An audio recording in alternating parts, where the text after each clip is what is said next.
सरकार ने जंग छेड़ दिया मजदूरों के खिलाफ। जो मजदूर देश के अर्थनीति को चालू रखते हैं, जीडीपी बनाते हैं, सरकारी खजाना में यही लोग ही पैसा देता है।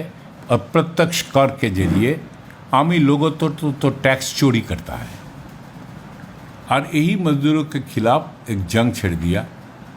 सारे श्रम कानून को पहले वो बदलने का प्रक्रिया में था। श्रम कानून बदलने का जो प्रस्ताव वो कोर्ट बिल के जरिए कर रहा था, उसमें जो दस्तावेज बनाया और पार्लियामेंट में रखा गया, उसका भी लक्ष्य है मजदूरों को सारे अधिकार छीनते हुए उसका ऊपर बंधुआपन का वातावरण थोपना।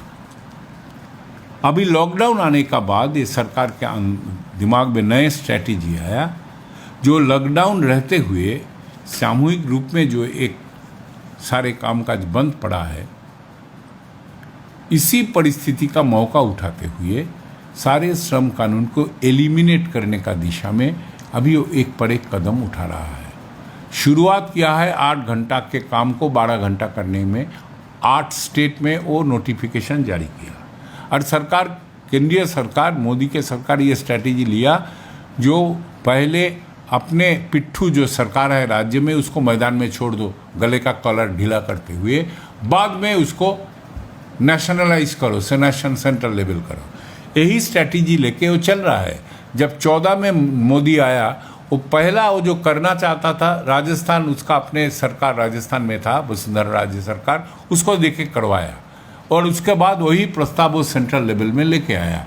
वही स्ट्रैटेजी अभी वो अपना रहा है और इसी के दबाव में दूसरा भी कुछ राज्य सरकार इसी के चपेट में आ जाता है। उड़ीसा के सरकार, महाराष्ट्र का सरकार, राजस्थान के सरकार, पंजाब का सरकार भी ये 8 घंटा का 12 घंटा करने का विदाउट चेंजिंग द लॉ वो कर रहा है। इसका कोई ज़रूरत है क्या? आज तो सारे कामकाज बंद है। आज मजदूरों को काम नहीं है, वेतन नहीं है, खाना नहीं मिल रहा है। आज 8 घंटा का 12 घंटा करने का कोई जस्टिफिकेशन है, कोई ज़रूरत है? बट फिर भी कर रहा है। काहे वो आज का लिए नहीं, वो फ्यूचर के लिए अपने मालिक जो गोष्ठी है जिसका वो सेवा कर रहा है सरकार में बैठे हुए, उसको फायदा पहुंचाने के लिए एडवांस बंदोबस्त से लॉकडाउन का डमाडोल के अंदर वो करना चाहते हैं। पहला चरण में 8 घंटा को 12 घंटा किया, जिसका आज का डेट में कोई जमीनी स्तर पर जरूरत नहीं है। का सारे बंद है, काम खोले तभी ना जरूरत होगा, काम काज शुरू हो। सेकंड चरण में वो और ज़्यादा एग्रेसिव स्टैंड में गया, जो इक्का दुक्का कानून पकड़ने से क्या फ़ायदा है। 3 साल के लिए सारे श्रम कानून से छुट्टी कर दो, और वही वो यूपी में ऑर्डिनेंस के जरिए किया, वही वो एमपी के चीफ मिनिस्टर ऐलान किया, जो हम वो भी करने वाला है। गुजरात का सरकार भी ऐलान कर चुका है, वो भी करने वाला है। वो 1000 दिन के नहीं 1200 दिन के लिए करने वाला है, करीब करीब 4 साल के लिए। यही प्रक्रिया में असम का सरकार, त्रिपुरा का सरकार भी तैयारी कर रहा है और ऐसा एक वातावरण बनाएंगे, 7-8 स्टेट में ऐसा हो जाएगा। दूसरे स्टेट का ऊपर प्रेशर आएगा, ये बोलेगा जो नहीं तो हम उद्योग लेके दूसरे राज्य में चला जाएगा। ये प्रेशर से वो सरकार को भी मजबूर करेगा सारे श्रम कानून को ख़त्म कर देने के लिए। Suspension of the operation of all labour laws. ये लोग बोल रहा है, अरे भाई नहीं हम सब कुछ नहीं किया, हम मिनिमम वेज एक्ट का सेक्शन 5 को जारी रखा, हम फलाना जारी रखा, हम बॉन्डेड लेबर एक्ट को हम जारी रखा, हम चाइल्ड लेबर एक्ट को जारी रखा, जो पाबंदी है। भाई क्या फ़ायदा है इसका? हमको मिनिमम वेज अगर नहीं मिलता है, जो कानून की हथियार लेके हम इसको खिलाफ अपने मांग को हम रख सकता है, वो कानून तुम तालाबंद कर दिया। Industrial disputes act, industrial relations act, वो कानून को आप तालाबंद कर दिया। हमको ये जो हमको अगर जो चालू है वो कानून भी बेकार हो जाता है अगर ये बुनियादी श्रम कानून अगर सस्पेंड हो जाता है। ये आम मजदूरों का अंदर एक बंधुआपन थोपने का और मुनाफा का फायदा को बढ़ाने का एक साजिश है, और इसका पीछे उसका भी अपना एक अर्थनीतिक सोच है। वो क्या है?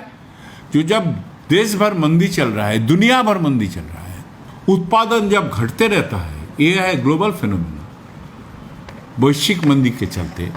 इसी पीरियड में मुनाफा का ऊपर भी जो दबाव आता है, उसी में मुनाफा को बनाए रखने के लिए एक ही जगह है उसको काटने का, वो मजदूर के बाबत जो खर्च है, वो खर्च कमाए घटाएंगे 8 घंटा का वेतन में 12 घंटा काम करवा के 15 घंटा काम करवा के वो खर्चा वो कमाएंगे। मजदूरों को जो सुरक्षा इंतजाम करना है, वो सुरक्षा इंतजाम में खर्च कटौती करके वो करेगा। और तरह तरह का जो मजदूरों को अधिकार मिला है पिछले दिनों में लड़ते हुए, उसमें कटौती करके वो मिलेगा। सामाजिक सुरक्षा में कटौती करके आज एक दरवाज़ा तो इस सरकार ने खोल दिया। अभी ईपीएफ का पैसा सरकार दे रहा है अगला 3 महीने के लिए, लेकिन 12% का हिसाब में नहीं, 10% का हिसाब से। ये सरकार पिछले 2019 में प्रस्ताव दिया था जो 12 का 10 किया जाए, सारे ट्रेड यूनियन अपोज किया, उस समय रोक गया।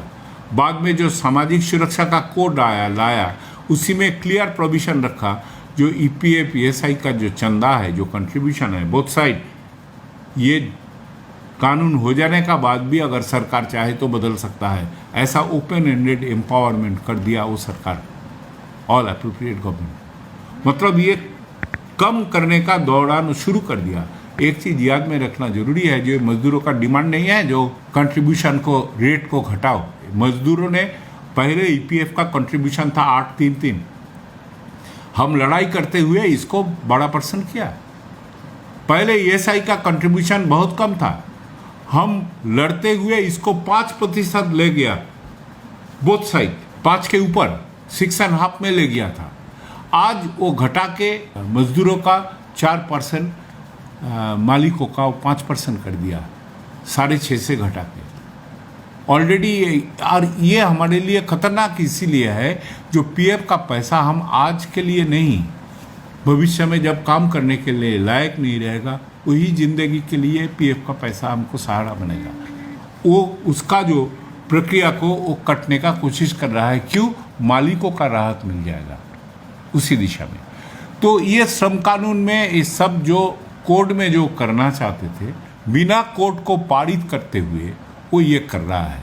ये कर रहा है इसीलिए जो मजदूर को सारे अधिकार छीनते हुए मजदूर आंदोलन को हल्ला बोलने का ताकत को घटा देना, सो दैट वो अर्थनीतिक दुनिया में वो भ्रष्टाचार कर सके। एक नौटंकी इसमें भी है। सरकार बार बार बोल रहा है हमको आत्मनिर्भर बनना है, मेक इन इंडिया करना है। हम इतने मास्क बनाया, एक देश का अर्थनीतिक निर्भरता, मास्क बनाना जैसा मामूली उत्पादन प्रक्रिया में होता है क्या?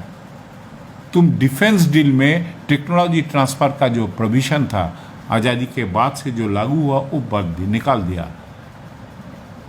अभी एयरक्राफ्ट का जो डील किया राफेल के, अभी जो सबमरीन का डील किया, उसमें टेक्नोलॉजी ट्रांसफ़र निकाल दिया। कि टेक्नोलॉजी ट्रांसफ़र के प्रोविजन हमको आत्मनिर्भर किया था डिफेंस प्रोडक्शन का मामले में, वो अधिकार छीन लिया। रेलवे प्राइवेटाइज कर रहे हो, फ़ायदा मिलेगा विदेशी कोच फैक्ट्री को, विदेशी इंजन फैक्ट्री को। कहा हमारे इंजन फैक्ट्री, हमारे कोच फैक्ट्री जो है उसका पास अभी काम नहीं है। वो आत्मनिर्भरता का बोलते हैं, सिर्फ साउंड बाइट में लोगों को बेवकूफ़ बनाते हैं, एक्शन में उल्टा करता है। ये जो उल्टा रास्ता में चलने वाला प्रक्रिया मजदूर आंदोलन का ताकत है, इसको रोक देना। मजदूर आंदोलन के संघर्ष के चलते अभी तक ज़्यादातर पब्लिक सेक्टर में है, अभी तक पूरा बेच नहीं पाया। तो ये जो ताकत है इसको ख़त्म करना भी उसका एक राजनीतिक स्ट्रैटेजी है। यही दिशा में भी वो मजदूर आंदोलन के ऊपर एक बेहतासा हमला चला रहा है। इसी के खिलाफ आगे हम प्रतिरोध संघर्ष में जाएंगे। ऑलरेडी राज्य स्तर में इसका प्रतिरोध में संयुक्त कार्यक्रम शुरू हो गया, चल रहा है। हम जातीय स्तर में भी ये लेके एक नेशन वाइड प्रोटेस्ट डे में जाते हुए आने वाला दिन में जब काम शुरू होगा तब हड़ताल में जाने का तैयारी हम अभी से शुरू कर रहा है। हम मैदान छोड़ने वाला नहीं है। हमारे खिलाफ तुम जब जंग छेड़ा है, हम एक जंग के हिसाब में मुकाबला करेगा और मजदूर एक साथ जंग के रूप में मुकाबला करता है। मजदूरों का अधिकार कोई समाज दया करके दिया नहीं। मजदूर आंदोलन के इतिहास ये बताते हैं, काम के घंटा के अधिकार के सह उसका हड़ताल करने का अधिकार मजदूर पहले अप्लाई किया ये राइट को अपने आंदोलन के जरिए, बाद में सरकार और समाज उसको स्वीकार करना पड़ा। यही प्रक्रिया में श्रम कानून का आर्किटेक्चर बना। अभी इसको आप ख़त्म करना चाहते हैं, वही छीना हुआ अधिकार को, हथियार को अप्लाई करते हुए, प्रयोग करते हुए हम इसको रोकेंगे। यही दिशा में मजदूर आंदोलन अपना तैयारी कर रहा है।